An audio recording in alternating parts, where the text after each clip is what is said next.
नमस्कार दोस्तों, कैसे हैं आप सभी। आई होप कि बहुत ही अच्छे होंगे और अच्छे से स्टडी कर रहे होंगे। तो आज की इस वीडियो में हम क्लास 10th का प्रश्नावली 3.5 का प्रश्न क्रमांक 1 का भाग हम 1 को हल करने वाले हैं। तो शुरू से अंत तक बने रहिएगा।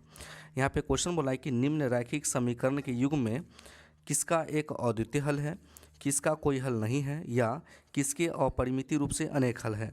अद्वितीय हल की स्थिति में उसे वर्गमूल विधि से ज्ञात कीजिए।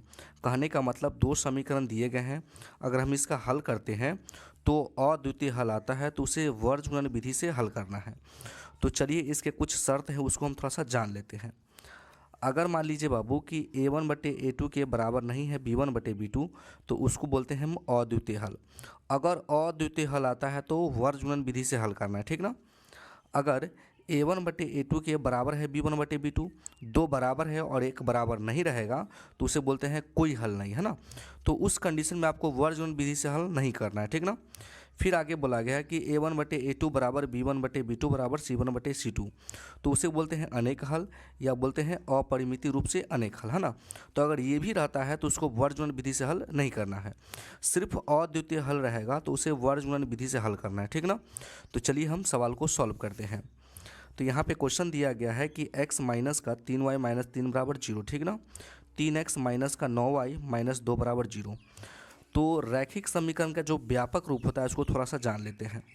अगर x का जो गुणांक होगा तो उसे बोलते हैं a1, अगर y का गुणांक होगा उसे बोलेंगे b1, जो संख्या दिया रहेगा उसे बोल देंगे c1, ठीक ना। और बराबर में 0 होना चाहिए। फिर नीचे दिया है दूसरा समीकरण का व्यापक रूप कि x का जो गुणांक होगा उसे बोलेंगे a2, y का गुणांक होगा तो उसे बोलेंगे b2, और जो संख्या रहेगा उसे क्या बोलेंगे बाबू c2, ठीक ना। तो उसी प्रकार से यहाँ पे नीचे दिए गए हैं, ठीक ना।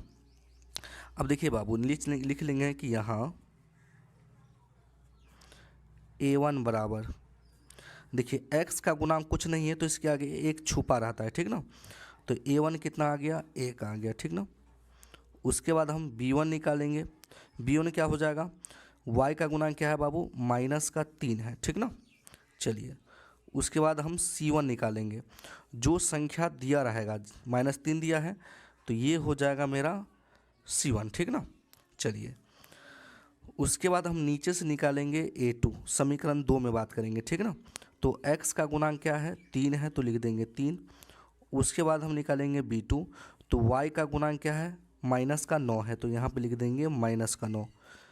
फिर c2 निकालेंगे, तो संख्या है -2, तो यहाँ पे लिख देंगे माइनस का 2, ठीक ना। अब इसको क्या करेंगे बाबू, हम हल करेंगे, ठीक। लिखेंगे, इसलिए पहले हम निकालना है आपको a1/a2, ठीक ना। तो a1 क्या है, तो a1 1 है और a2 बाबू क्या है, 3 है। अब आपको देखना है कि ये कटने वाला है, नहीं कटने वाला है, तो छोड़ देंगे। फिर उसके बाद आपको निकालना है b1/b2। b1 क्या है, तो b1 माइनस का 3 है और b2 जो है बाबू माइनस का 9 है। माइनस माइनस कट गया, 3 एकम 3 और 3 तियाई 9, तो कितना आ गया बाबू, 1/3। अब देखिए अगर ये दोनों अगर आपस में बराबर आता है, ठीक, तो आपको C1/C2 निकालना है, ठीक ना। अगर ये दोनों संख्या आपस में बराबर नहीं आएगा तो आपको आगे निकालने की कोई ज़रूरी नहीं है, ठीक ना। तो ये दोनों आपस में बराबर हैं, तो हम निकाल लेंगे C1/C2। C1 का जो मान है बाबू माइनस का 3 है और C2 का मान है माइनस का 2, ठीक। तो माइनस माइनस क्या हो गया, प्लस, तो इसको लिख सकते हैं कि 3/2। अब देखिए ये दोनों आपस में बराबर है लेकिन ये बराबर नहीं है, ठीक ना। तो यहाँ पे हम लिख लेंगे, इसलिए लिखेंगे कि a1/a2, है ना, किसके बराबर है, तो b1/b2 के बराबर है, ठीक ना। कहने का मतलब a1/a2 का मान कितना निकला, 1/3, b1/b2 का भी मान निकला 1/3, तो ये दोनों आपस में बराबर हैं।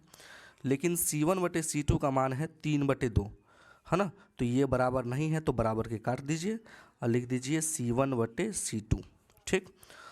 तो a1/a2 बराबर b1/b2 के बराबर नहीं है, C1/C2।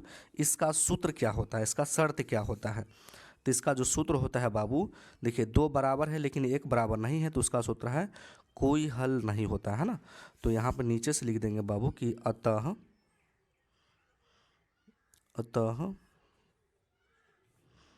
कोई हल नहीं है। ठीक, तो ये जो है क्वेश्चन मेरा बन के तैयार हो गया। तो आई होप कि ये वीडियो आपको पसंद आ गया होगा। अगर मेरे चैनल पर नए हैं तो वीडियो को लाइक कर दीजिएगा और चैनल को जरूर सब्सक्राइब कर दीजिएगा। वीडियो देखने के लिए बहुत बहुत धन्यवाद।